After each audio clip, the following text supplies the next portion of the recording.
Hey there, you wonderful listeners. I have a question for you. Do you want to make a podcast? Well, Spotify's got a platform that lets you make one super easily and then distribute it everywhere and even earn money all in one place and for free. How can you beat that? It's called Spotify for Podcasters, and here is how it works. Spotify for Podcasters lets you record and edit podcasts right from your phone or computer, so no matter what your setup is like, you can start creating today. Then you can distribute your podcast to Spotify and everywhere else podcasts are heard. Video podcasts are also available on Spotify. And when you want to take conversations with your fans to the next level, there are Q&A and poll options available, and those are the best way to get them talking. With Spotify for Podcasters, you can earn money in a variety of ways, including ads and podcast subscriptions. And best of all, it's totally free with no catch. Ever since I've discovered Spotify for Podcasters, it has made doing my shows like the Steam Machine Podcast, Yabs Pod, and the JRPG Report much, much easier to do. Like being able to just go on there, record them, upload it, boom, it's done. I don't have to pay for a site service to host or anything like that. It's fantastic. So I highly recommend that you give it a try. Download the Spotify for Podcasters app or go to www.spotify.com/podcasters to get started today.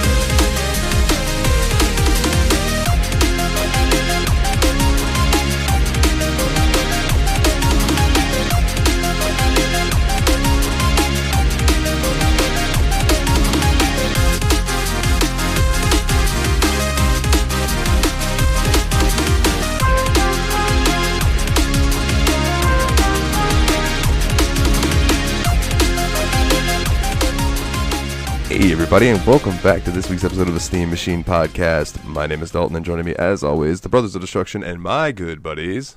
Hey everybody, it's Nathan, just chilling here, ready to talk about Fallout 3. Hey, it's your buddy Three Dog. Just kidding, I haven't met that character yet, I just knew the name. It's Willie, how's it going? You haven't met Three Dog yet? Man, you should tune in to Galaxy News Radio. You'll hear Three Dog's voice all over that, baby. So far, there's been pretty bad reception for the radio from where I've been. Yeah, I feel the same way. The only one I can really get is the America radio. It's like Enclave, yeah. Shut the hell up. You get the Marine Corps hymn and shit like that. The Enclave. Fuck the Enclave.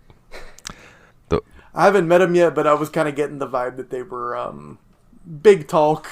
Yeah. Oh, they're big walk too. Oh, they're big walk too. We'll see. We'll see. But yes, move us on into the show. Yes. This week we have delved into Fallout 3 a bit. I figured we'd do our first thoughts on it. Since it's going to be a long one, it's going to be a multi-part. We're going to be throwing some short games in between the Fallout episodes, which, real quick, right off the bat, I do believe that our next episode is going to be Duke Nukem Manhattan Project. Can I just play Teenage Mutant Ninja Turtles 3, the Manhattan Project? Getting a lot of nuclear radiation themed stuff in one after another, huh? I guess so, yeah. So that should be interesting. That's the last short game poll that won. It's going to be weird making another short game poll, because I haven't in a while. I haven't had to since old Dragon Quest. Yep. And might I ask real quick, gentlemen, have you looked at the poll lately? The regular poll? No. Why do you say it in such a strange way? I gotta go look at that right now. Huh? Alright, that is actually nowhere near the result I was expecting. Okay. Me neither. I was fully expecting Metal Gear to slide forward. But usually the big brand names, especially the ones that are from consoles too, you expect to see huge. So good on you, voters. Yeah. I like what you're doing. Not only is that a nice long JRPG. Yep. It's also like a critically acclaimed and loved series, like fans and critics alike, and that's the first game. It's the very first game in the series. So nice. Yeah, I just thought that when Metal Gear showed up that honestly, you know, dude, I was right there with you. I was like, oh man, like Legend of Heroes would be cool, but obviously Sons of Liberty's gonna with like resoundingly so far, it's looking like Legend of Heroes is going to firmly win that. But we'll see. I guess they didn't want to make us play. That gives me a little more. Gives me a little bit more faith in democracy. Enclave music starts playing. Oh man! Before we get into some Enclave and Fallout 3 talk, I got news. Actually, you know what? Before we get into that, because I you're holding it, so like I have to bring it up. Nate, I believe there's something that you wanted to bring up, my good sir. Yeah. So earlier today, well, I guess Tuesday, at the time of this recording, Idris Elba tweeted out just "knock knock" and a picture of Knuckles' fist. So we finally have confirmation that Knuckles, A, is definitely in the Sonic 2 movie, B, he's being played by Idris Elba, and C, I'm so ready to watch this movie tomorrow, even though it doesn't come out till April of 2022. Like, Idris Elba is a fantastic actor, and I love the choice for Knuckles. Knuckles is my favorite character in the Sonic series, so, like, it's all coming together to be a beautiful, perfect storm, and plus we get more Jim Carrey Robotnik. What more can you want? I'm stoked for this movie. Now, you were a fan of the first one, I assume, yeah? Yes. Okay, so it's worth me watching, because I haven't seen it, but, like, I have this weird nostalgia with Sonic that I was never good at it, but I had it on Game Gear, and I really liked playing it, even though I sucked at it. So I love Sonic, even though I am absolute garbage at playing it. The Game Gear games had some rough moments too. Like they were not as easy to get good at as the 16. For sure. Like, if there's a Sonic game I think anyone should start with, it'd be Sonic 2 for the Genesis. The Genesis version, yeah. Yeah, and the next Sonic that I played after that was Mania. Oh, Mania's wonderful. Well, which is good, but still I'm awful at it. But I never did take the time to get good at it. So that'd be a cool episode to do on the show. Nate's over there thinking, why didn't I do that last time instead of God of Roboto? I mean, it is available on Epic. I think we all got it for free, didn't we? So yep. I have a so I have that's a all on copy the of it list somewhere. now, baby. Yeah, that's true. I don't have Plus, but I do have Sonic Mania for Steam or for Epic. Yeah, I don't have the Plus either, but I do have the base game. So I had it for the Switch. I actually bought a physical copy of it for Switch that came with the DLC. And then when it came out free on Epic, I went ahead and picked the free game up on Epic and then bought the DLC for it just so I could play it on my PC too. Was that LRG that did that, or Limited Run? Was that Limited Run No, that did that, they actually or was got it a real release on Switch. Oh, okay, that's cool. They got a real physical release for Switch. It's not one of the fake, what do you call it, artificial scarcity model of business. It's an actual released copy of the game. Dude, I kind of felt bad the other day in the shout out Tadpog, Tadpog and Dave Play All Games, in the Tadpog Discord, the Game Buds chat. Like, there was this conversation going on about limited run games, and I said, man, fuck limited run games. Their whole business model is artificial scarcity, and that's bullshit. And end of conversation. Like, no one else replied. I think that's the last thing said in that channel, and I was like, oh, I didn't mean to like shut the whole thing down. Hey, for what it's worth, I kind of agree with you. I think it's complicated because I think it's fun to be able to collect a physical edition of a game that wouldn't regularly get a physical edition, but when it keeps happening and it's the games you wanted to buy over and over again, you start to feel a weird pressure about it. So, and also they still do the thing where people buy them and then sell them. They buy them for the express purpose just to sell them, which is obnoxious. Which I'll admit, I did the same thing with, because they did that limited run of Super Mario 3D All-Stars for the Switch, so I picked up the physical copy. It's worth less now than it was when it came out. Damn. Actually, this is probably the game whenever it's my pick for the month. It is called Battle Chef Brigade. I believe you've heard me. Yeah, you mentioned that. Talk about it before. Yeah. Limited Run did a release of that, a physical release, and when I was buying my Switch, I was like, oh man, but it sold out. And I think it had sold out, like, I think it was before I had, it was long before gone, but like on eBay, or it was at Amazon, it was one of the two, man, there was a copy of it for $75, and the digital version is $20. Yeah, or 15 or something like that. I honestly expected you to say a bigger number than 75. But even still, like, the digital game only being like $15, $20, I was like, dude, I can't I can't make myself spend $75 on this. I get Especially since it's like, I don't know if it's going to come complete with all the stuff. I don't know if it's just the game in the case and they're going to keep all the extra shit. I don't know. I couldn't bring myself to do it. And it was like, man, how much? So my issue is more so like, if they did that and tried to combat bots more, or like, the people who just set up shit to buy it as soon as it goes live and then they turn around and sell it. That's like how those people make money. Like, I watched it, and there's an interview on YouTube with Doug from Limited Run Games, and he's talking to Metal Jesus, and Metal Jesus and Reggie are interviewing him. And I just got the vibe from the guy that, like, yeah, he's a gamer, and yeah, he's passionate, but at some point, like, they started really liking the money that they were making, because he was talking about how, like, there's these systems that they try to implement to keep bots from doing it and everything, but he's like, in the end of the day, like, he's basically saying, like, at the end of the day, we make money off that, so, like, what do you really want us to do about it? Like, at least that's the vibe I got, and I could be interpreting it wrong. I mean, from a business standpoint, it makes sense just to get the money from whoever gives it to you. I mean, honestly, like, it sucks, but I work in corporate America. I kind of get it. You just kind of want to bring the revenue in, and you don't really mind too much where it comes from, which sucks, But I think that Limited Run Games gets a bit of an unfair reputation, too, because I think people almost accuse them of playing it up for the scalper market. And, like, obviously that's ridiculous. They get paid the same amount whether it's a regular sale. They don't make more money when a scalper resells it.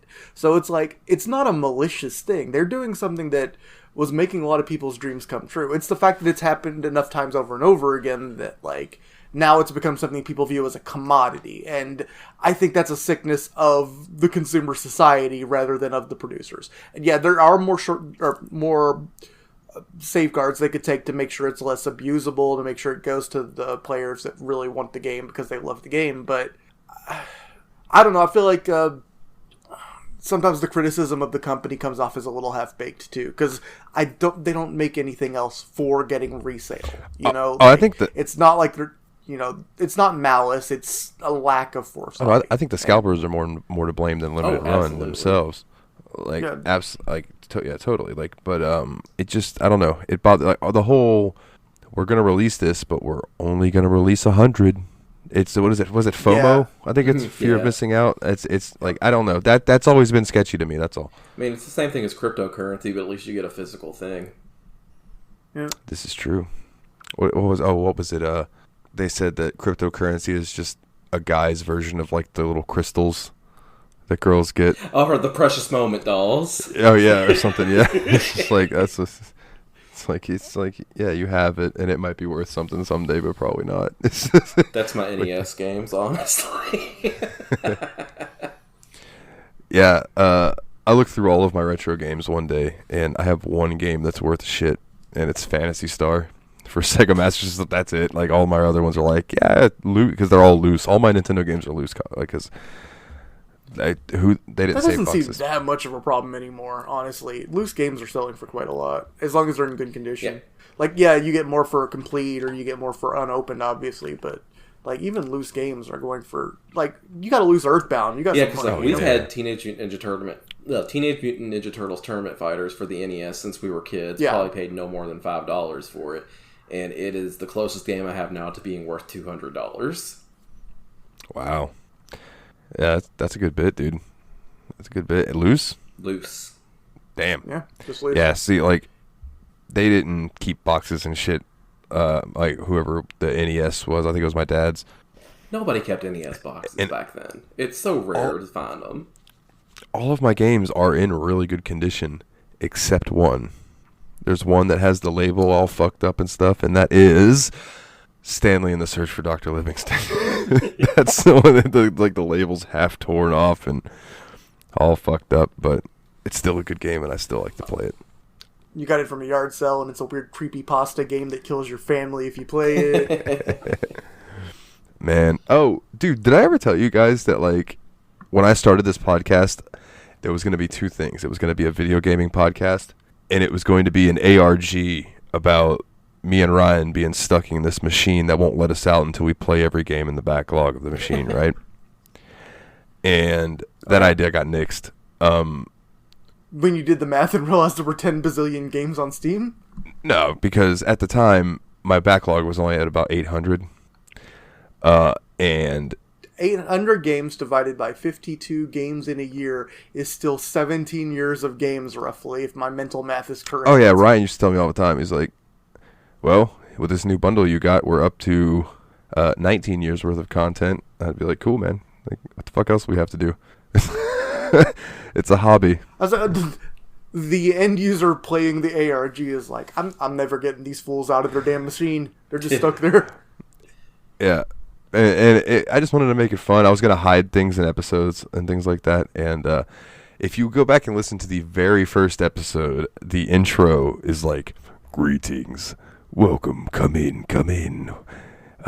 There are many writs of wonder here for you who have just decided to enter the Steam machine. Please come inside, pick a number, and enjoy your stay. And then it dropped into a song. Well, Ryan told me that he had sent that to a couple of his friends, and they didn't like it or whatever. And in retrospect, I think he probably showed it to his girlfriend, and they didn't like it. And then they told me that, so I would change it. But in either case, we ended up with the song we have now, which is, I like to think, is catchy. Yeah. And the ARG thing in my head went to the wayside, but it was an idea. I've been leaving cryptic hints in every episode I've been in since Doom 2, but I don't know about you guys.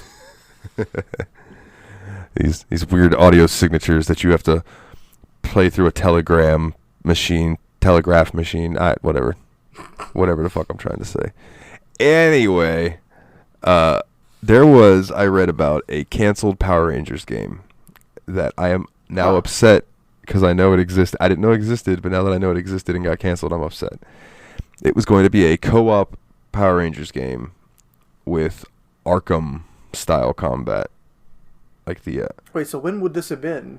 You know what? Yeah, because when I saw your notes for this, I was expecting you to say something for, like, the Sega Genesis. Super Nintendo era. Yeah. No. This was, like, recent as shit. Huh. Here, this piece... Yeah. Canceled Power Rangers game would have been Arkham-like co-op brawler. Interesting. Yeah, it was canceled this year. It's that recent. Holy crap.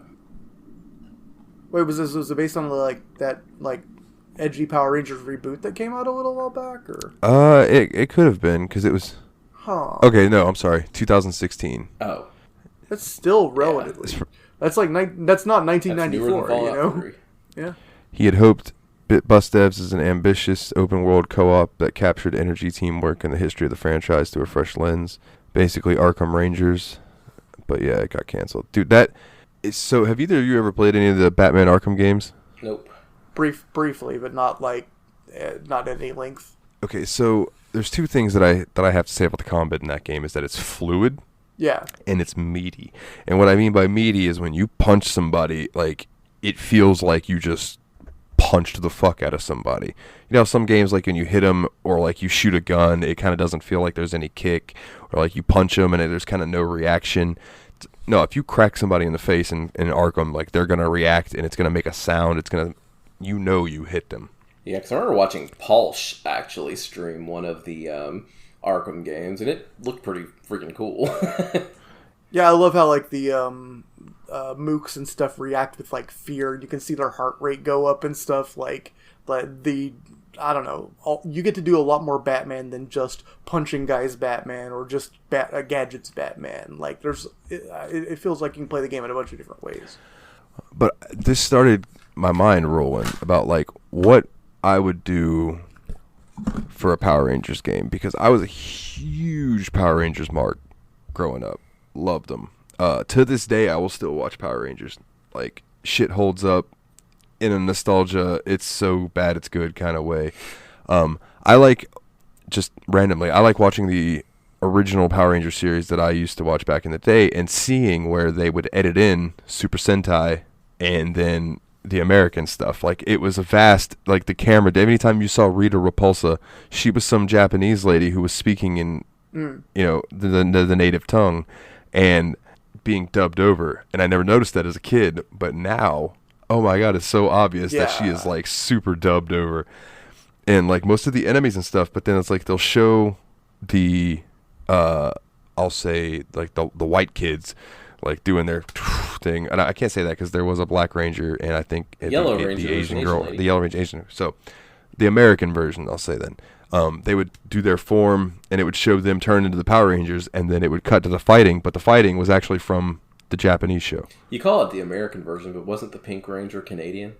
Was she? The actress that played her? I thought so, but I might be wrong. But her character was from America. I'm just splitting hairs and being a jerk now. I'll say, now we're pulling straws, sir. But, like, it started me thinking, like, if you were going to do a Power Rangers game, how would I do it? And I think I would do definitely Arkham-style combat. I don't know if I'd make it co-op. I might make it a party brawler where maybe, like, if you were going out and doing stuff. But I would like to have it be almost Persona-esque, not in combat, but, like, world building, party building, like going and doing these slice of life things, like maybe going to the beach and hanging out with the crew when you're not in Power Ranger form, like, and trying to live a life as a high school student or whatever, while you're also trying to balance being a fucking world-saving Power Ranger and the stresses that would build on, and that could be these story arcs and character arcs for like how they're handling going through this and trying to graduate all at the same time. And yeah, just like hanging out at the juice bar at, what was it, Angel Beach, California? Is that where the original Power Rangers was supposed to take place? I believe so. Something like that. But then having like Zordon, and you're having to go and talk to him, and then fighting like Rita Repulsa or the dude who was slinging lean. Was it Ivan Ooze? Got that perp. That perp in a cup, man. He got a cough syrup in a bottle, kids. Come get it. I feel so uncreative because, like, if you ask me what my idea for, like, if you had to make a Power Rangers game today, would you be like, lean hard in the retro, make a 1995 looking 16-bit Streets of Rage. That's exactly what I think to do. That's not where my brain goes at all. That's wild. It's like get the same people who are making. Your brain's working harder. I was going to get the same people who are making Shredder's Revenge making a Power Ranger game. Yeah, and if anybody were going to do it, I would say that Turtles reboot thing, like those people should do it.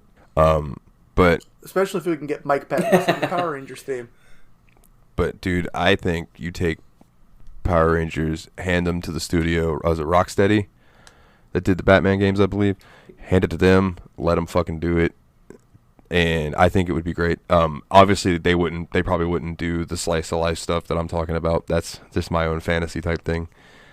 But like, it's a neat idea to make like almost like an action RPG. You know what I mean? Where you're like, you see them from when they became the Power Rangers to like how they evolve into defeating the baddie at the end, whatever, you know. Or you could even do it in segments where like, you know, for 10 hours, you play an arc of the original Rangers, and then you go into, like, the Turbo Force or the Dino Force, or all these different Power Rangers that they've done, and maybe they all conglomerate and combine at the end, and then you could build your super team to go take on the big baddie that's trying to destroy all of the timelines. You know, there's different things that you could do with it. But what do I know? I'm just a dishwasher. I don't know. I would play your Power Rangers Persona game. That actually sounds kind of dope. I just think there's a lot that could be done with Power Rangers that they've never really capitalized on it. You know what I mean? Like there was a couple games. Like I had a Power Rangers game for Game Gear. All the Power Rangers video games, as far as I remember, almost all the gameplay was either you are in your Power Rangers costume or you're in your Zord. That's it. There wasn't a lot of the characters behind it. And it was like a fighting game. I think it's a cool concept. Yeah. The one I had on Game Gear was very strange. It was like a fighting game, but then like kind of like a beat 'em up, but it was mostly a fighting game. It was very strange. You know, out of all the series we loved as a kids, I don't remember ever owning a Power Ranger video game. No, we had one for the Game Boy. Oh, that's right.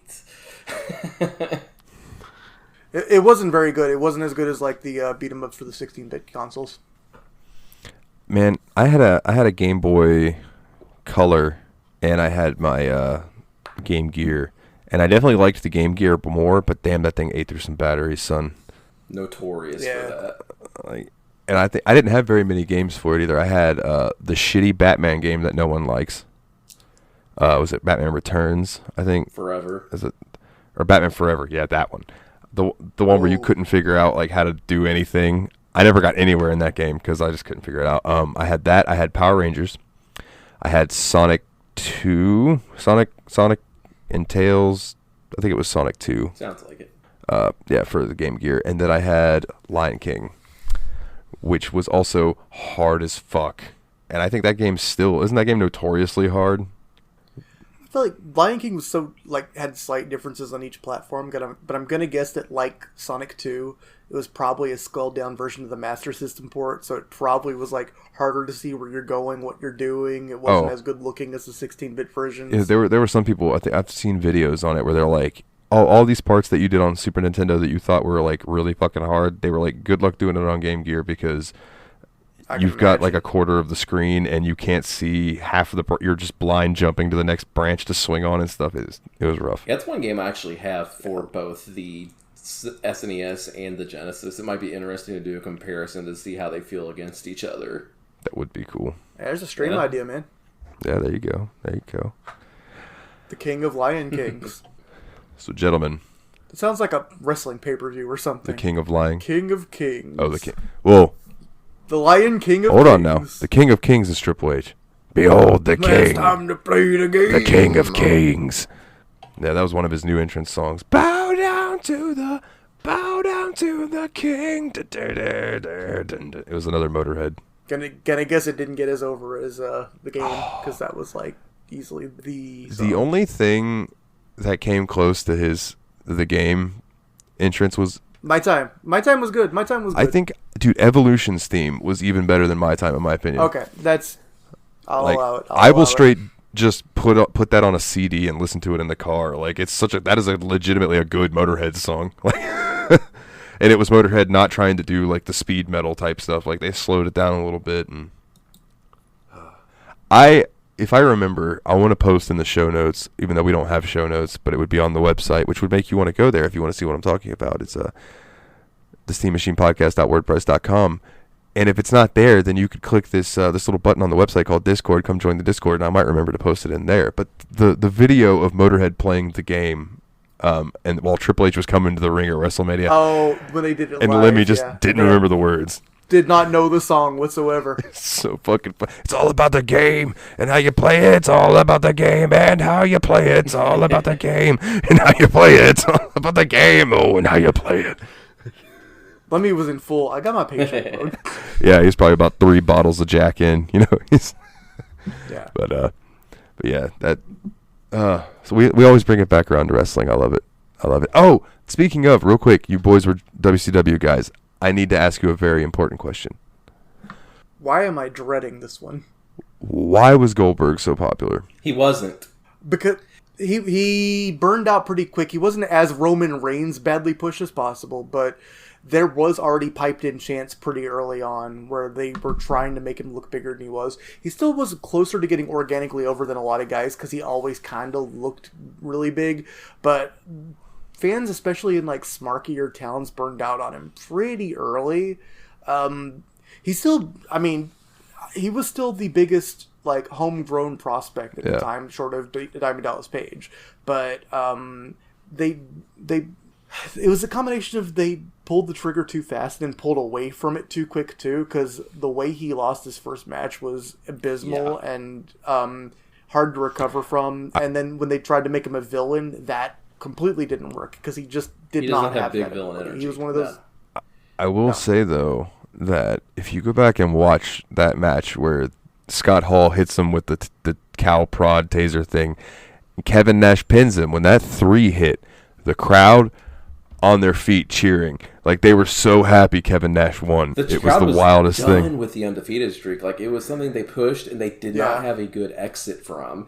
And I think that is what killed Goldberg in the long run, was because he wasn't bad. He was fun to watch. I liked the spear and jackhammer. Like those were pretty cool moves. But the problem was he had that whole undefeated streak looming over him that there was no good exit from. Yeah. Okay. Yeah, I mean, he had his natural charisma. He really did make everything he did look incredibly intense. And that was really cool. But again, the whole time you're watching, you're like, well, how do you beat him?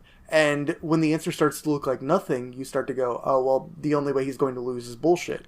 And then when he does lose to bullshit, you're like, Well, I guess that's all we have. But then you've got this guy that you've just told us he can only lose to bullshit. He's still in the future supposed to be that strong, right? Yeah. So it makes everything look dumb if he just looks like a jabroni next week. So you've still got a guy he just got beat and he still looks ridiculously protected. It's the same kind of thing people protested whenever Roman Reigns would lose a match and they'd be like, well, yeah, but he's still going to beat Roman Reigns next time, Yeah. you know? I was just curious. I was watching the Stone Cold session, the Broken Skull sessions with Stone Cold on the Peacock Network, and he had Kevin Nash on. And he was asking him, he was like, now people give you shit for booking that. And Kevin Nash goes, I didn't book that. He goes, I wasn't the booker at the time. He goes, you hear that crowd pop? He goes, you think if I was booking and affecting my own money, that I would have done the finger poke of doom the week after that? Yeah. Hell no. He goes, I'd have rode that out. Me and Goldberg would have had a couple more pay-per-views. He's like, and I would have rode that out. We'd have made some money. He goes, instead of just getting poked by Hogan and losing the title the next week. He's like, don't blame that shit on me. See, that's even bigger part of the embarrassment of the whole situation was Goldberg finally got beat, and then the guy that beat him just laid down to the god that is Hogan. It's just like, we hated it. Yeah, it took something that looked like, hey, we finally got something homegrown, something new, something that's doing something, and then you kill it dead twice in a row. At least he didn't have to take that dreaded leg drop. 1, 2, 3. 2, 3. That's true. Oh, man. Oh, God. I love Shawn Michaels. That's the last thing I'm going to say about the wrestling stuff for today. Is God, I love Shawn Michaels. Like, he is a funny motherfucker. Anyway, gentlemen, you had never played a Fallout game, and you are now delving into the Capital Wasteland. Yeah, despite the best efforts of the version of the game that's on Steam. Do not buy that version of the because, game. Do not buy the Steam version yeah, of. Just gonna go ahead and say, Let's man, get into that. Yeah. Dalton was set up to walk us through all this patching, get the game working with the community patch, make sure we had all these available, cool little things to make it play a little bit more modern, make sure it works. The version that they sell on Steam, the Game of the Year edition, even with all that patching, we simply could not get the game to work. Doesn't matter if you're talking community patches, Bethesda-released patches, doesn't matter if you're talking compatibility modes, running it in Windows 7 compatibility mode, running it as an administrator. None of that worked. They sold a game that just, strictly speaking, doesn't work unless you have some arcane knowledge that, frankly, as someone who's just buying an old game because I wanted to play it, we didn't have. Yeah. Dalton, bless his soul, did his very best to try to make this happen. And after something like 3 consecutive hours of running through various fan patches and official patches and him just Googling frantically, we just said, hey, we're just going to have to start over and try the GOG install and see what happens.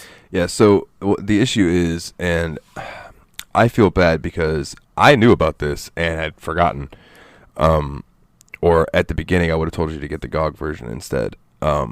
So the version of Fallout 3 on Steam is an older version that still relies on Windows. Games for Windows Live? Yeah, Games for Windows Live, which is not a thing anymore. And how can you sell it? How do you still sell it then? Well, because technically, like some PC players like have PCs to play older games on. Now, not everybody's gonna have that like thing, but like there are some people who say they have a PC specifically with Windows 7 on it or something like that for games from that era, that they would probably be able to buy that, open it up, run it, no problem, because they would have that program in there. And there are ways around it, but obviously we tried some, couldn't get it to work. So basically the GOG version, Good Old Games has gone in and patched all that shit out for you already. Like the live shit is not even there for you to try to click on anymore. In fact, when we did install the GOG version, the one thing that kept it from working right away was just that we didn't cleanly get rid of the Steam install first. Yeah, and that's... Dude, like, we had... I was, like, getting butthurt when you sent me that your fresh GOG version had crashed too, because I was like, son of a bitch. I know this works. Why is it not working? I was racking my brain. I was like, oh, why? I was like, because I felt defeated, and I'm like, no, I can get these guys' games to work, god damn it. And I did one last Google search, and it was like, this dude on a random Reddit post that had been archived was like, have you deleted your My Games under like My Games folder under documents? And I went, son of a bitch, that's it. The any files are still from the Steam version, so it's still trying to pull old information with the, so I asked you guys, I said, let's try one more thing. And I had you guys get on, and we deleted those folders and opened the launcher again, and it rebaked the NEs up to what it needed to be, and you were both able to launch the game. I came all in my pants from being satisfied, And to be fair, after doing that, the patches you wanted to install were really not that difficult to get going. The main thing that was crushing us the first day we tried to do it was the frustration that we couldn't get the damn file to even act like it was working, you know? Yeah. Like, unfortunately, the downside of this whole story is we lost 2 days of what should have been good gameplay to this. The first day, when we were done with it, we kept installing the second version of it, and we just, like, left it. Then when we finally did get it installed, neither of us was in much of a mood to do more than create a character and quit. So, unfortunately, I do have to go into this episode saying this is a first thoughts episode, because I don't think me or Nate got much more than 3 hours of quality gameplay. Yeah, I mean, we lost some time, but like we said, this is a first impressions episode, so I think that that's okay that we didn't get a stupid amount of distance into it, but I think we still will have plenty to talk about, just given the nature of how in-depth the intro is and all the things actually were able to do. I think we'll still have plenty to say. Yeah, if you're expecting any commentary on, like, factions that are in the game or whatever, we do not get far enough in there to have any opinion on that kind of thing. Yeah, I even where I'm at, and I'm a little bit ahead of you guys, I've only encountered 2 of the factions that are in the game so far. So you'll get there. But once we did get the game open, I'll go ahead and do the first impressions now that I have a running exe file. And so you get that game booted up, and you see all these iconic scenes of game. I've never played a Fallout game, but I know enough about gaming just from being a gamer that has gamer friends or whatever. That I see, I don't want to set the world on fire. War never changes. Tunnel snakes rule. Like, all that shit is stuff I've heard of. It's like baked into gaming culture and stuff that I just had never played with before. But, like, the moment I'm saying it, I'm like, oh, all this is from this same game's first, like, 20 minutes. That's incredible. Tunnel snakes. Those motherfuckers. Yeah. Yeah, this game's got a lot of shit because this was a monumental thing. Like, when I first played this, it was on PS3. Like, way back. Way back. And it's interesting to me now playing it on PC and seeing it just look so much better. So much better than it did on PS3, because it's just, like, my computer's a better piece of kit than the PS3 was, obviously. But so you go into the beginning, the little cutscene plays, you get the thing that you hear in every Fallout game, which is war never changes.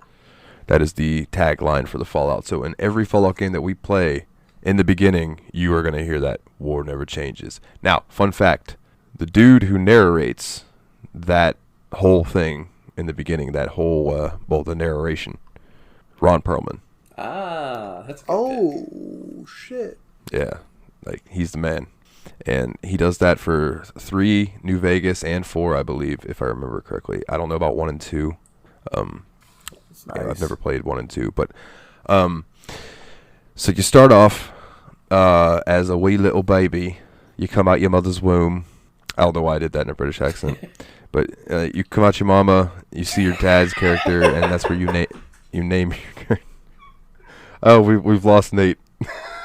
I'm sorry, but the dichotomy between you come out your mother's womb to you come out your mama. Come on, Tom. I mean, that's what happens. Like, you pop out, like, there's your dad, and he's like, "Hello, son. I'm Liam Neeson." You pop out, you're still on your cord, he catches you. Your dad, played by Liam Neeson.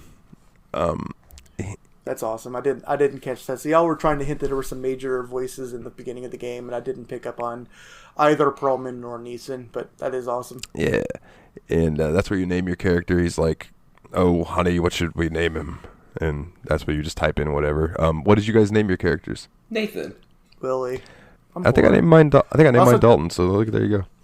Tried to make mine kind of look like myself, and it kind of halfway worked. It's hard to do. Like I took a picture and sent my image of myself to our group chat, and like y'all saw it. It's like I don't know how much better I could have done, but it don't look that much like me.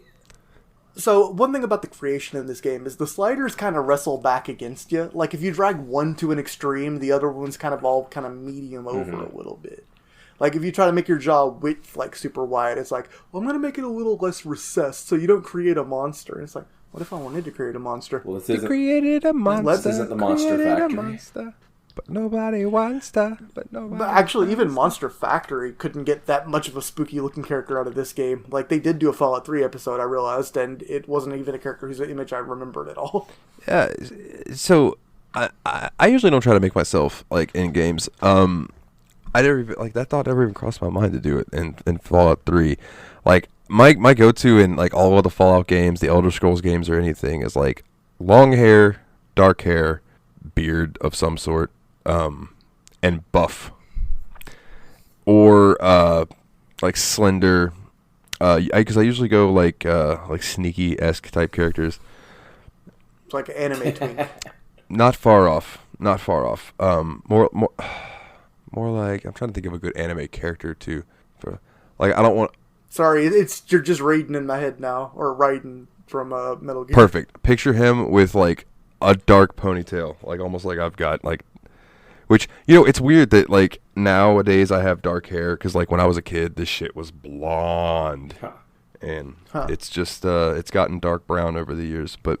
So I don't ever like think of myself having dark brown hair. I'm always like, oh yeah, I got dirty blonde hair, but like no, it's totally some auburn now for sure. But I usually do like I remembered that Fallout 3's like the creation is like dated compared to some of the newer games because you don't have a lot of choices. You know what I mean?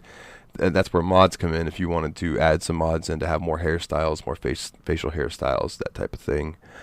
But I feel like it's too late for my boy at this point. He's kind of locked. Oh yeah. No. I don't mean I don't mean like that. Although if you were to add new hairstyle mods, there are barbers in the game.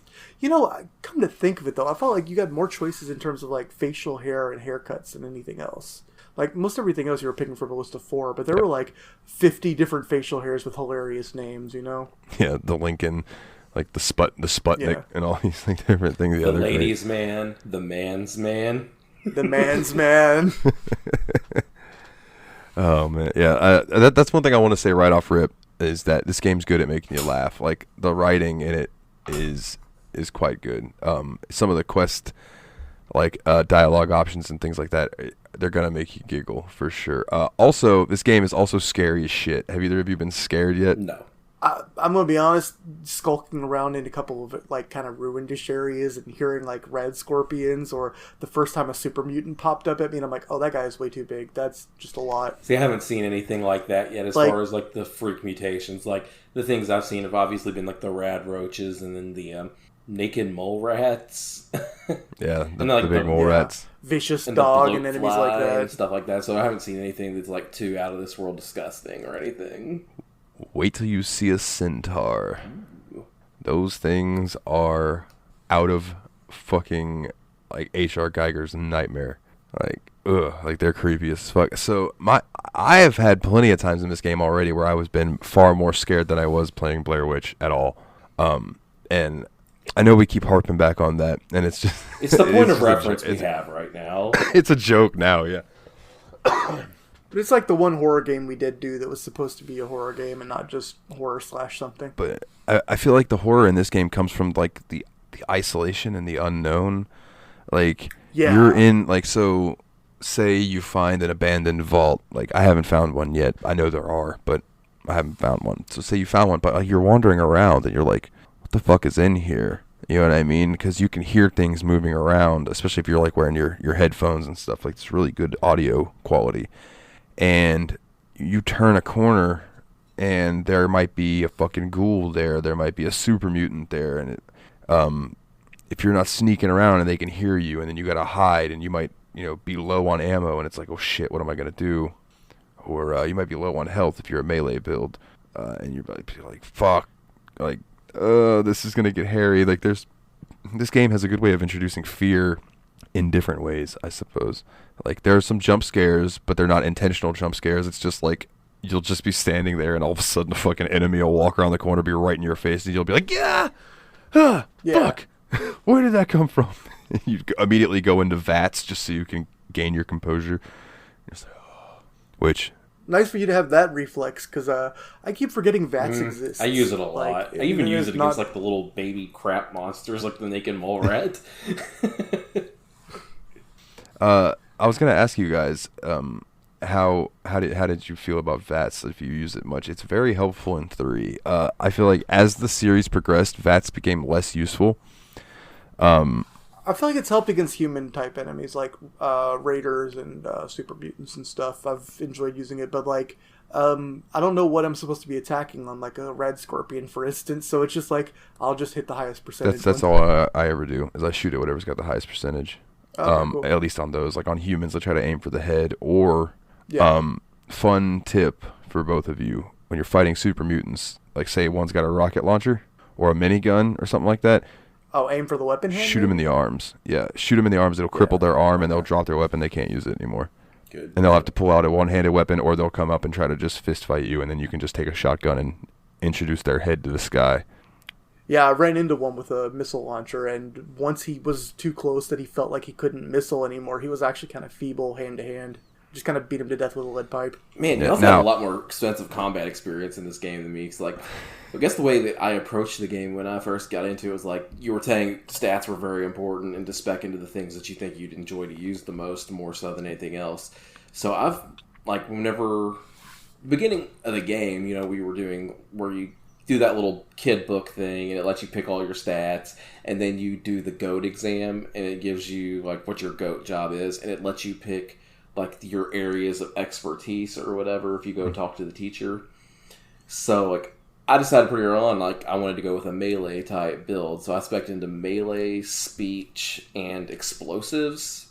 And I haven't really had any explosives to play with yet. It's one problem, but I'm starting to think that I need to like when I level up or something start speccing into a long ranged weapon, because just running into like some of the just other humans shooting at you, I just felt like there was nothing I could do to stop from getting killed in those situations.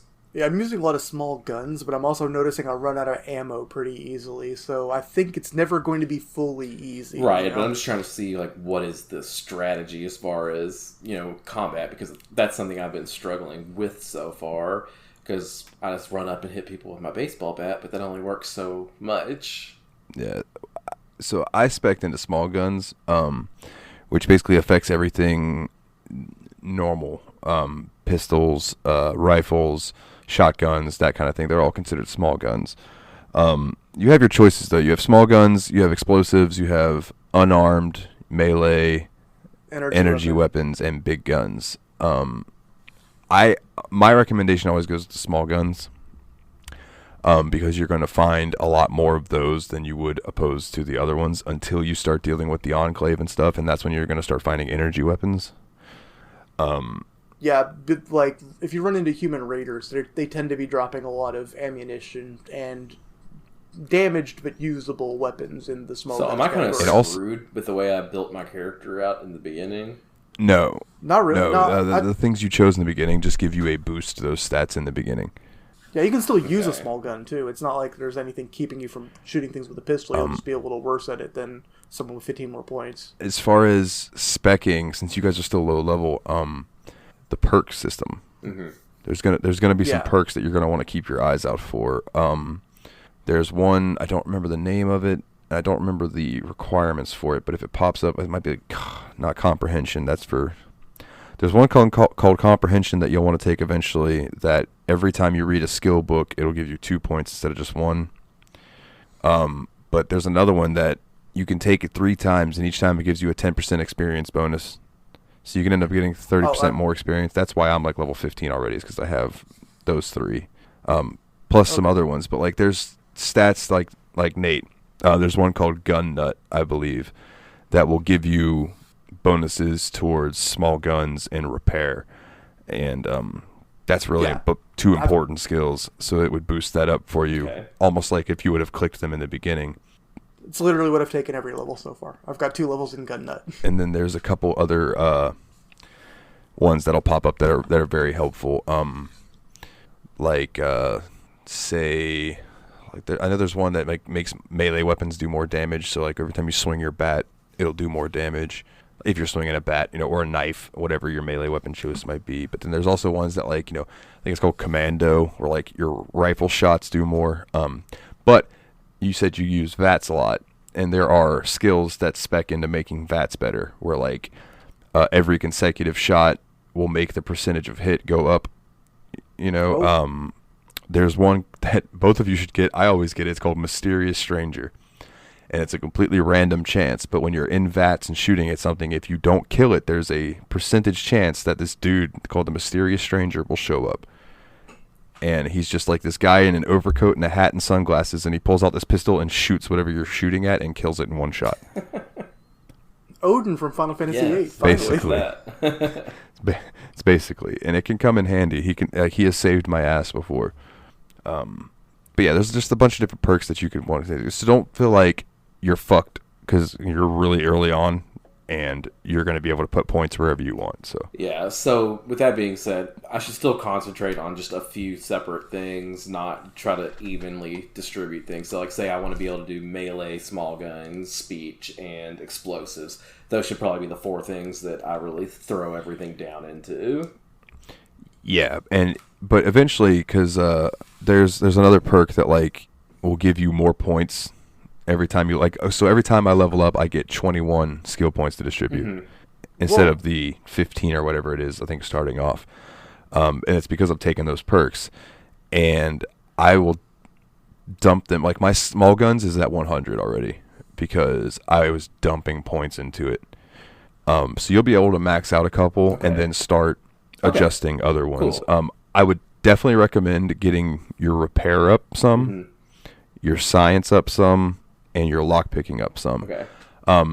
Science is for getting into computers and hacking computers. Lockpicking, obviously, you know what that is. And then repair is fixing your weapons when your weapons are getting ready to break. That's all really helpful to know because without having that knowledge, it starts to get frustrating when you're like, well, I'm really early in the game. Did I just screw myself up so bad that I just need to restart or whatever? Because I have had my frustrations with the game so far, but knowing that helps a lot.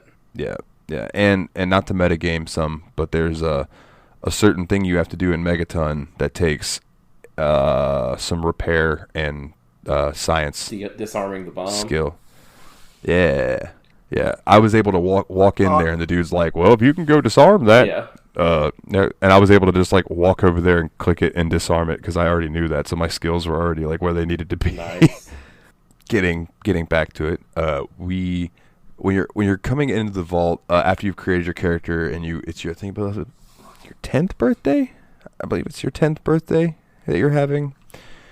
And you're at the party and everything. The old lady, there's a reference. But one of the things Bethesda likes to do is reference its other games in their games. And the old lady bakes you a sweet roll. Oh yeah, I didn't even use think the word about sweet roll that. there. Now, when it got put into my inventory, I already knew what was coming, so I went into my inventory and ate that motherfucker. Oh shit! What happens then? So basically, there's a kid. I think it's Butch. Starts talking shit about how your party sucks. His party was better, but you wouldn't know because you weren't invited. Yeah. And then he's like, "Give me your sweet roll," and he tries to steal your sweet roll. Now, this is a reference to in Elder Scrolls games when you walk by a guard, the guard will go, "Let me guess, someone stole your sweet roll." Stole your sweet roll. So I thought it was fun. It was a nice little reference to Elder Scrolls. That's cool. I didn't even catch that, but I get it. I told him I already ate it. Fuck off, basically. And he was like, "Man, you suck. This party sucks." And the thing about living there with all the teens and kids and everything, there wasn't a single redeemable one of them. Everybody was a jerk and a total wad, Yeah. The overseer's daughter was kind of right. nice. Yeah, she's your friend. You know what I mean? She's the Sayori of the party, but rude. Everyone else though was nice though, or not nice at all. Like every single other person, like they ended up forming a little street gang they call the Tunnel Snakes, and like even your entire birthday party, they're sitting there thinking up cool names for their stupid street gang. Their stupid street gang that's and in all a of them little sucked. vault with only so many limited number of people. Yeah. I want to know where they got their leather so- jackets, but yeah, continue. And then it just ages you up a couple more times. You do a test to find out what your aptitude roll is in the vault. Throughout the kind of thing, you kind of get the impression that the vault overseer is kind of a super strict hard ass who's kind of maybe a little high on his own supply in terms of, I am the protection of this whole group. I'm the one guy who makes everyone safe. And the last question on the goat gives that away when the teacher sighs before he reads it. Even the teacher is frustrated with it. He reads it out. The last question is like, who was the glorious and most wonderful leader? It was like some very like China-esque shit. Very Mao. And yeah. and who Winnie the Pooh? Is that what you said? Winnie the Pooh? Yeah, that guy. He canceled. We're not allowed in China anymore. Dang. I lost my train of thought now. He reads out. Yeah, like who is the most important person in the vault who protects us all and makes sure none of us come to harm? And then the whole exam's in multiple choice, and all four answers on that question are just the overseer. It's the overseer. And I even checked. I kept hitting down to see if there was a hidden fifth choice or something, but there wasn't. No, straight up, that was the only. I hit the fourth overseer on that one to protest. I like how at the end of it, though, it gave you... This is how I feel voting in American politics, by the way. I like how at the end of it, though, it kind of was like counted as your career aptitude test is what it was. And, like, I think two of us got the same thing, which was making me wonder if it was the same thing for everybody. But thank God one of us got something different. But I think it was me and Dalton who both got marriage counselor. Yep. Vault marriage counselor. I got the one that sounded the worst to me, which is like vault loyalty enforcer. Like, no, guys, I'm kind of an anarchist. I'm definitely not playing this game, y'all. Yeah, and what's funny is that when you go in there and the guy's like, all right, it's time to take your test, you can just be like, this test doesn't mean shit, does it? And he could be like, no, you need to take it. And then you could be like, no, I don't want to. Just but like, really, this test is kind of bullshit. Yeah, right, and he'll bro? be like, yeah, you know what it is. Here you go. And you could just pick your shit and move on. Like, you don't even have to take a test. But I think, I don't know, it adds to the game to me is to take the little test. Yeah, even when you talk to him, though, like, after the test, he's like, you kind of can joke with him about, like, so did you end up getting stuck in this shit job because you didn't take the test seriously either? And he's like, that's pretty much more accurate than you might think. Which, I don't know, I enjoyed that. I think that one of the strengths I think this game really had over Skyrim, which is a game that runs on basically an iteration of this engine over a long period of time, is the dialogue trees really do feel like I'm making, I don't know, like exclusive decisions rather than just asking 3 questions and then saying yes I'll or agree no, with that. I'll say you know? what you do in this game definitely feels like it matters a little bit more than what you do in Skyrim. And I feel like with a lot less information, too. Like, you're definitely making decisions like, I don't know what's going on, but I hope I'm finding the narrative and here. that's something that you'll hear me complain about as Bethesda went on, you know, and there was, especially Fallout 4. That's why you'll hear me say that Fallout 4 is a way better first-person shooter than it is an RPG. Because it's like, you make all these choices, but in the end, it's like Deus Ex Machina, and shit's going to happen. Yeah. And you might have 1 or 2 choices. Whereas in these old games, you can literally shape the world space with your choices and like the way that these different factions deal with you, whether they're going to shoot you on sight or they're going to be your friend. You can't befriend everyone. You know what I mean? Like if there's 2 factions that hate each other, you can't just be cool with both of them. It doesn't fucking work like that. And whereas like in Skyrim, like, for instance, in Morrowind, you could join the Fighters Guild, the Mages Guild, or the Thieves Guild, and I think there was one other one, maybe the Morag Tong or something. But like, you could only join one.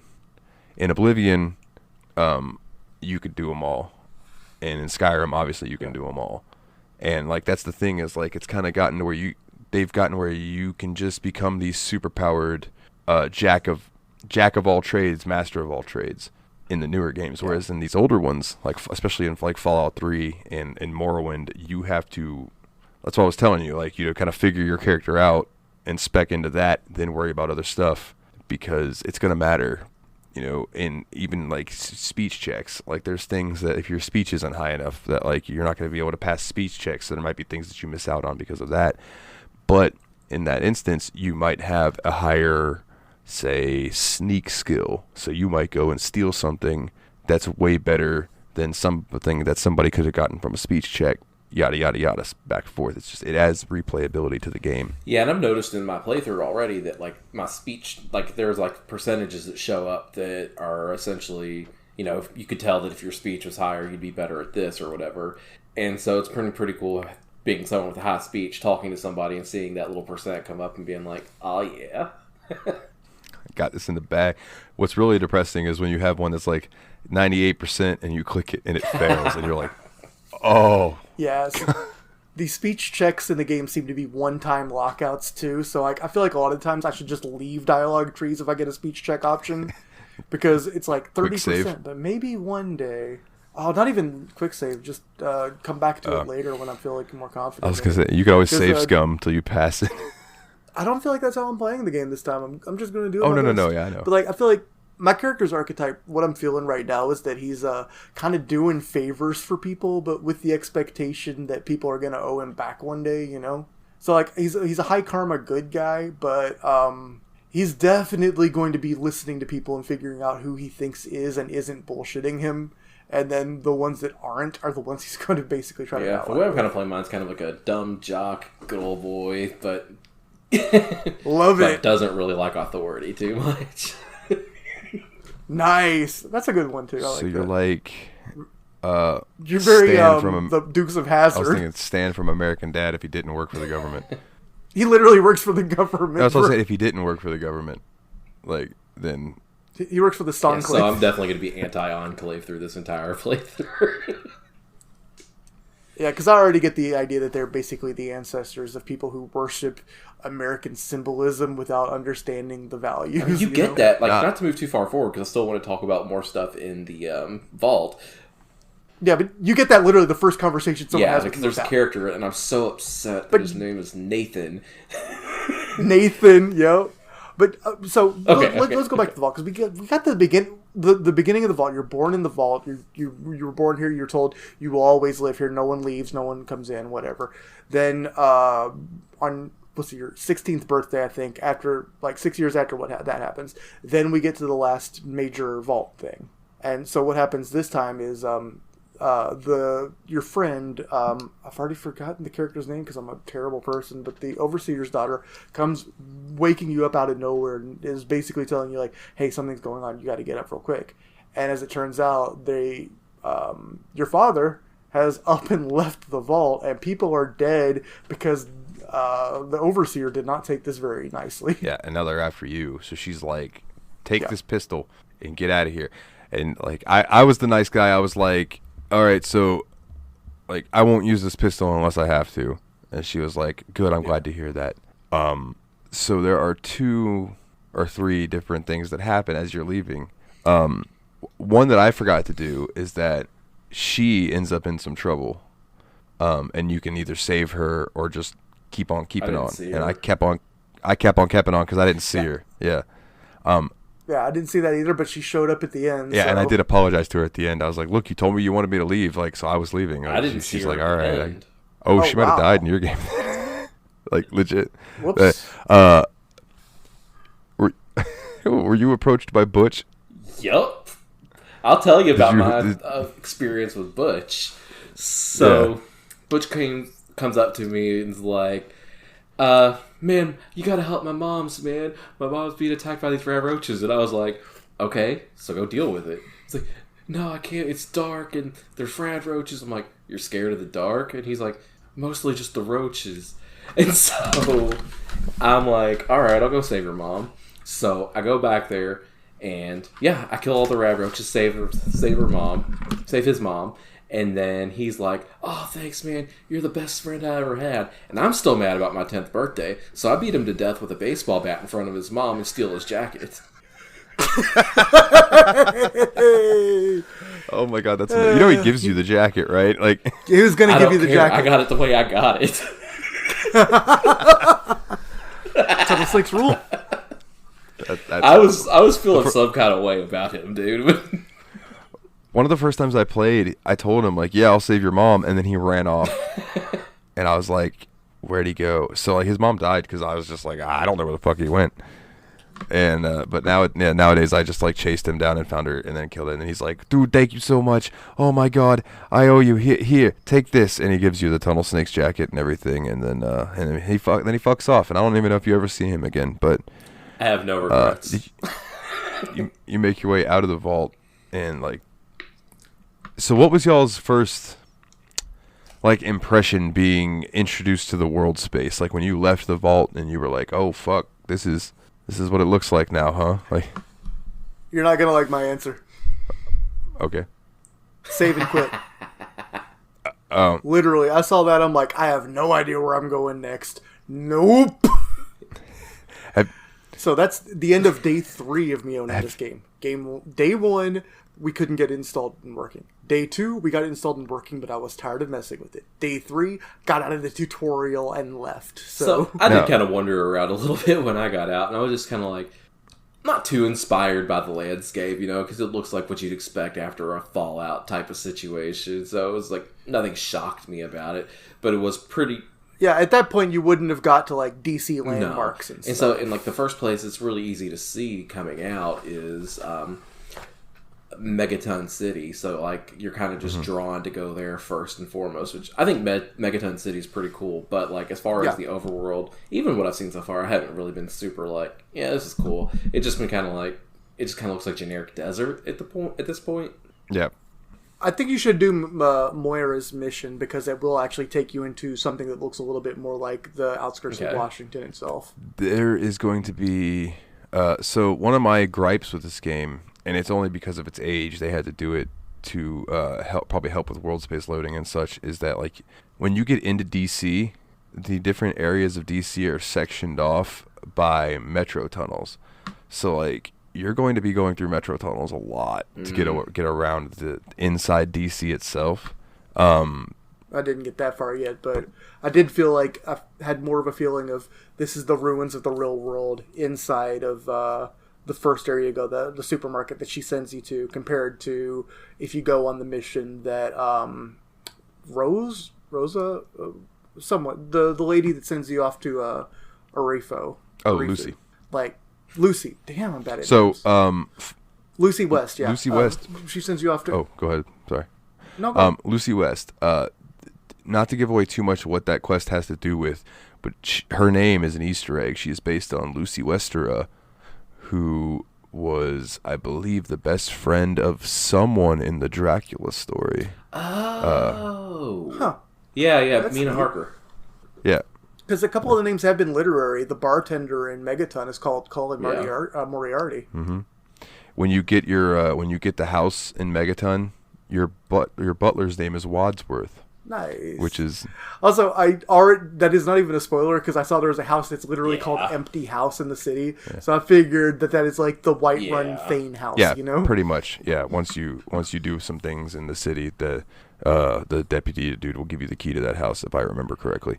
So that's good to know because I've had some interesting run-ins in Megaton, which is like where basically my whole experience has been since we've played. So like obviously you talk to the sheriff guy when you get in there, but there's this guy in the bar. I think his name was Mr. Burke. And you go talk to him, and he propositions you about blowing up the bomb in the center of the city, basically just taking Megaton off the map. So like I said, I'm good old boy dumb jock. I'm like, well, I'm gonna go tell the sheriff. And so I've done this twice now because my game's been kind of weird. But like I took him up there, I told him about it, and he was like, oh, I'll show him justice how we do it in Megaton. So he runs up and goes to arrest the dude, right? And I saw this coming a mile away. I'm like, why are you stupid? But the sheriff's like, all right, you're coming with me, and finally gets Mr. Burke to come with me. He turns around, and of course Mr. Burke shoots him in the back until he's dead. And so I beat him to death with a baseball bat because that's kind of my MO.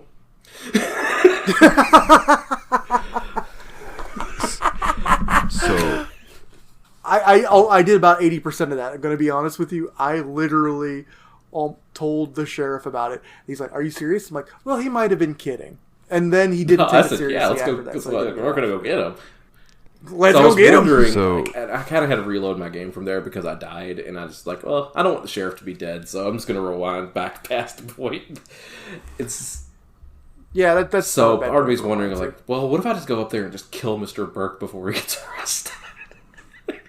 I've thought about that too. Like, I've never thought of just what if I've been looking at NPCs and just like, this Moriarty guy's holding a lot of secrets. What if I just fucking ice this guy? And, like, I'm starting to think that in this game, that might be a viable thing if you can do the hacking and the cleanup and stuff. just remember, some NPCs are essential, so you can't kill them. Okay. But you're starting to see the beauty of this game is that there are multiple ways that you can go about things. Mm-hmm. So when I walked in there, I told you my stats were already ready to go. And I walked up to the bomb, defused that motherfucker, and that was it. And Mr. Burke approached me, and he said, "You son of a bitch." He's like, weeks of watching and waiting for nothing.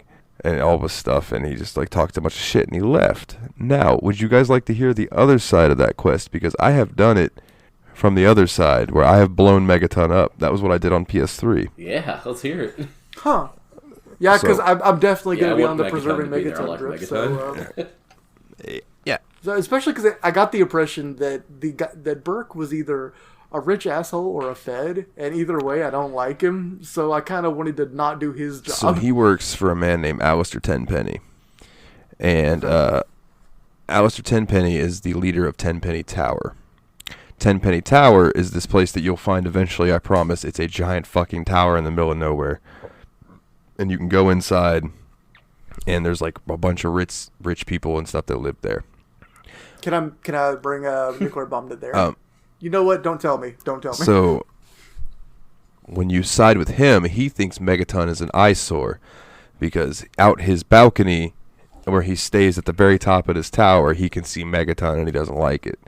And I think there's like some other trade stuff that I don't particularly remember all of the things from the quest, but yeah, you go in there and you tell the guys in Megaton that you are going to fix the bomb and you rig it to explode. Then you go back to Tenpenny Tower and get up on the balcony with Tenpenny and watch in the distance as this mushroom cloud goes off. Boom! And then Megaton is no more. And then he gives you a place to stay in Tenpenny Tower. That has to be like the evil route to go down. Now, I went in even more so evil route where in my PS3 run. Now, I'm not doing this run. This was all back in the day on PS3. Once I did that, you could actually kill everybody who's in Tenpenny Tower. Every person that's in there, you can kill them, they won't respawn. So I went on a murder rampage and killed everybody in the tower and then had this big, massive tower as my fucking player home. Like, nice. I could go in any of the rooms, a big lonely existence, but like, dude, I had so much room for space and activities and storage and shit. Like, it was rad. But yeah, that's the other direction that you can take, is that, yeah, you can blow Megaton up for Mr. Tenpenny. But you guys are going to end up coming into contact with Tenpenny regardless. There's a few different quests that interact with him. Cool. Depending on who you side with. Neither of you have really delved into the ruins yet, right? The DC ruins? Not I'm level 2. Yeah. Once you guys start delving in there and roaming around, I found like one metro station. That's about it. so if you go into that metro station, it will lead you into the ruins. Like, eventually when you come out, because that's, like I said, that's how you get around in the city itself, is the metro stations and stuff. The Museum of History is an interesting place to visit, and that's all I'll say. Dude, there's a town there's a town called Andale. Anyone who's listening who's played Fallout 3, you know exactly what the fuck I'm talking about by the name that I just said, Andale. I came upon it, immediately remembered what the fuck this place was, and smiled and put a note about it. But since neither of you have encountered it, I don't think I want to bring it up, because it's such a genuine, like, oh, what the fuck thing. So I think that's a good idea, because like we definitely have those surprises coming our way, like, yeah, for sure. So I think that unless there's something else y'all had, I think it's be a good point to wrap up our first impressions and how we're feeling about what we've seen so far. I mean, I know this isn't your first impression, Dalton, but more so. Oh, no, it's definitely yours. Yeah, and that's what I was gonna say is like basically is just keep that name in mind. Andale, That's all. got it. But yeah, I would say that this is a pretty good spot to wrap up. Do either of you have anything else to contribute, like things that jumped out at you? Maybe like some advice that you want for a particular. Just one thing I'm noticing is so far it seems like there's a whole lot of stuff that's gated behind, like you need to juice this stat, like a lot of stuff that says you need more science to hack this computer, you need more lock picking to pick this lock, you need more repair to fix the pipes and towns, all those little things. And so it's like, I don't know, right now I feel like my character is such an absolute baby that I don't know if I should be doing anything other than just going around, you know? Yeah, so my recommendation for that is like since both you guys are still low level, you're going to benefit from kind of just roaming around, checking stuff out, and killing enemies. Okay. And passing, like, say, speech checks and things like that, because it's going to give you little bits of experience. It's going to slowly add up. Yeah. Okay. Yeah, I don't think... Oh! I'm also a little worried about ammo scarcity, too, because I don't feel like I'm making money fast enough to buy more ammo for my weaponry. I feel like I'm accumulating rads really rapidly now that I've been trying to heal, you know? So... Like, I don't know, is this normal? Ammo gets easier when you start coming across more vendors, more wandering caravans and stuff like that. Just start looting different things. Start trying to evaluate how much the thing weighs versus how much it sells for. You know what I mean? I did find some cigarette cartons, which seems like it might be a nice That's a good resale resale. Yeah, people will pay out the ass for cigarettes, as we know from society nowadays. Get all the shit you can and just almost look at it like bartering. Like, say you pick up 50 of this, say, energy cells, but you don't have an energy weapon. But like now you have this ammo, but you're not spec'd to energy weapons. You're not going to use energy weapons. So sell that to the vendor, and then if the vendor's got some shotgun shells, you know, get that and kind of use it as a buy and sell trade almost type thing. And All right, so I should be thinking more like a scavenger trying to survive. absolutely, instead of like a grand hero. absolutely. Okay. At least until you start getting some levels under your belt, and then like once you start getting up into the levels, there's like a perk called Scavenger where you find more bottle caps. There's another one where you find more ammo in containers than normal. You know, there's different things that help along the way. It's just you got to get your feet wet, get out there. Get a couple teardrops tattooed, get you some murders in, and you'll be right on the right path. Dudes, we forgot one crucial thing in this episode. Huh. We forgot the obligatory Wikipedia bullshit. I feel that anyone who doesn't know what the video game Fallout 3 is and hasn't worked out that it's an RPG by Bethesda Software, the sequel to the isometric RPGs Fallout 1 and 2, is going to feel a little ridiculous at this point. Well, I will say that there was one interesting thing that I didn't know, and that's yes, Fallout 3 started as Project Van Buren by Black Isle Studios, and it was going to be another isometric Fallout. But then Interplay went bankrupt, Bethesda took over, and they turned Fallout 3 into what it is now. So I just thought that was really cool. So what came of Project Van Buren, nothing. though? So it's kind of like the original Duke Nukem Forever or Doom 2000 or whatever. Yeah, I'll read you the Van Buren Wikipedia, since that's a little more obscure. It was the code name given to what would have been Fallout 3, a role-playing video game that was developed by Black Isle Studios before the parent company, Interplay Entertainment, went bankrupt. This resulted in the company shutting down Black Isle Studios, which in turn laid off the PC development team on December 8th, 2003, effectively canceling the game. Van Buren was set to carry on the Fallout series, but was not a sequel to Fallout 2. An official Fallout 3, unrelated to the abandoned Van Buren project, was developed by Bethesda Game Studios. See here for Fallout 3. Here we are. But several Black Isle staff members went on to form Obsidian Entertainment. Wait a minute. And many themes, factions, characters from Van Buren were incorporated into Obsidian's Fallout New Vegas. That's what I was hoping the end of that story would be. That's fantastic. Yeah. Nice. Good to hear. So I think that's pretty cool.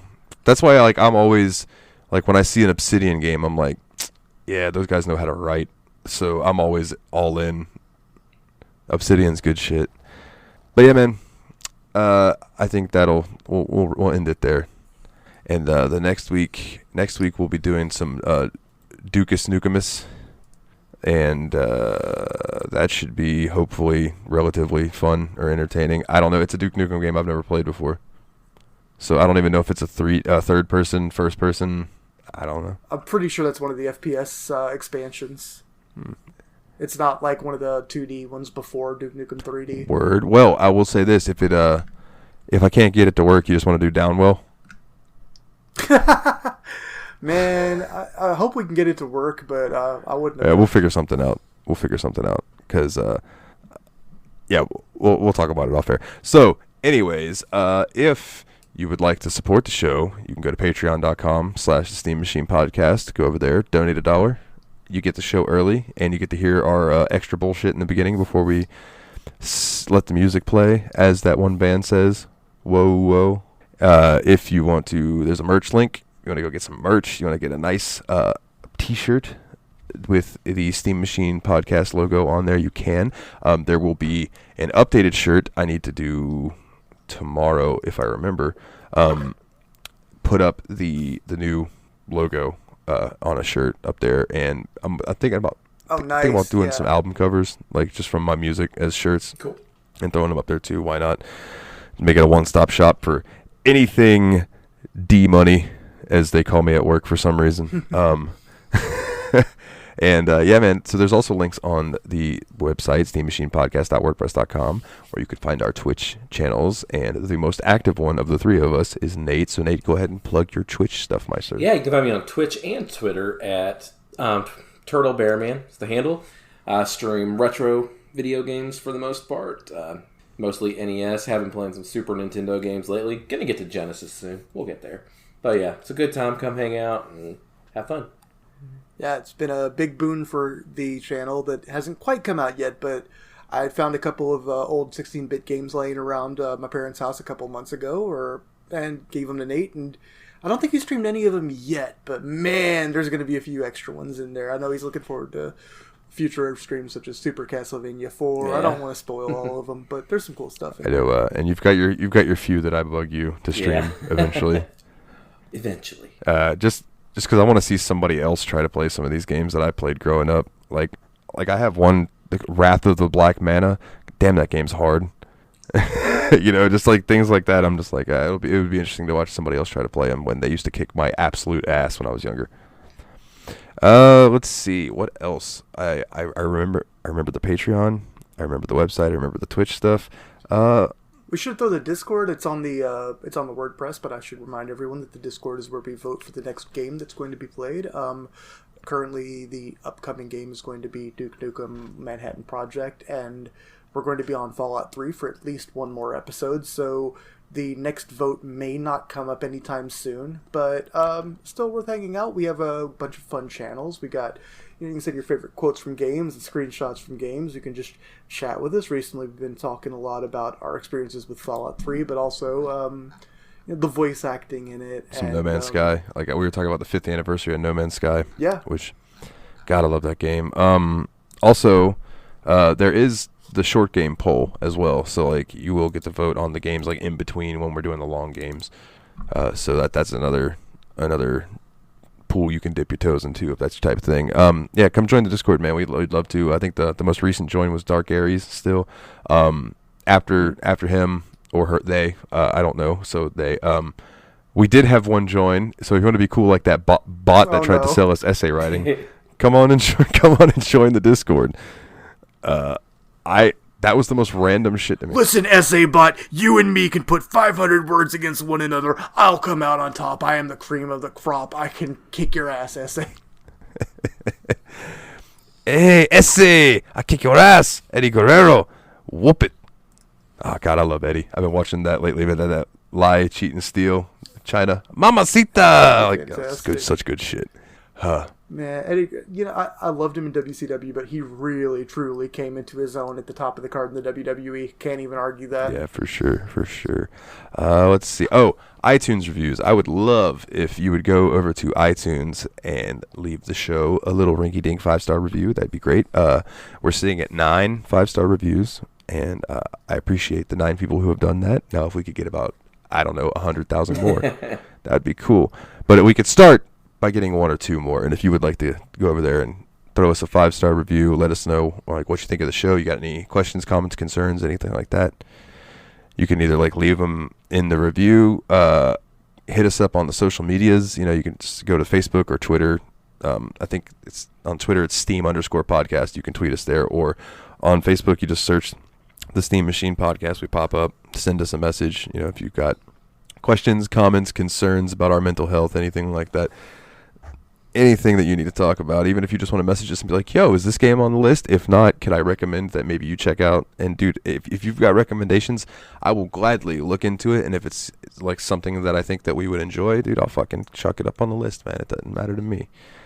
We're here to please. We're here to have fun, and we're here to please. Kind of like having sex. It's great. We're like Sex for Your Ears podcast. Yay. That should be on a shirt. Sex for Your Ears podcast. Yay. You can wear that one. Yeah. I will. In bright yellow and like red font, like straight Hulkamania. But anyways, I'm rambling. Is there anything else that we need to plug, gentlemen? All right. Good. Next week some Duke Nukem, and then after that we'll be back into delving deeper into some Fallout, into the Capital Wasteland. So, all right, I think that about does it. They are the Brothers of Destruction, Willie and Nate, my good buddies. My name is Dalton. War never changes. Take it easy.